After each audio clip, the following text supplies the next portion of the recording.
This is Johnny Vedmore on today's News Talk TNT. By the dawn of the 1960s, the CIA had become an organization which believed it had the right to murder the President of the United States of America. What keeps them from doing the same today, do you think? Well, that's not a loaded question at all. It seems like it's completely unbiased and nonpartisan and completely right. Well, I don't know. Blowing out the president's brain, that's pretty unbiased too. Yeah.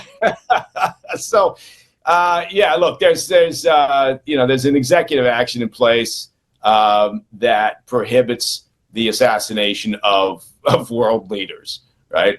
And that was put in place for a very good reason, right? Look, it's again. I'm not going to try to, defend every action that the intel service has taken over the years, over decades and decades and decades. Right? That's not my. That's that's a way above my pay grade. But I will say that they've, as an organization, right? Can they make mistakes? Of course they can. Every organization can. Yeah, name one that doesn't, right? But do they try, at least in my experience, and that's all I can speak to, have I seen them work to ensure that they do the right thing, that they are evaluating risk versus gain in operations, that they're trying to make reasoned decisions? It's not like the films where they're just going out there and doing shit or stuff because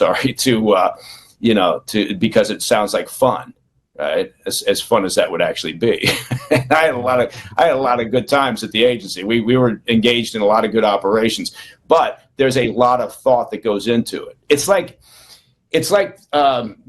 It's like Guantanamo Bay, right? During the War on Terror, sort of the height of the interrogation period, when there was high value detainees at Guantanamo Bay, and of course the whole kerfuffle about interrogation.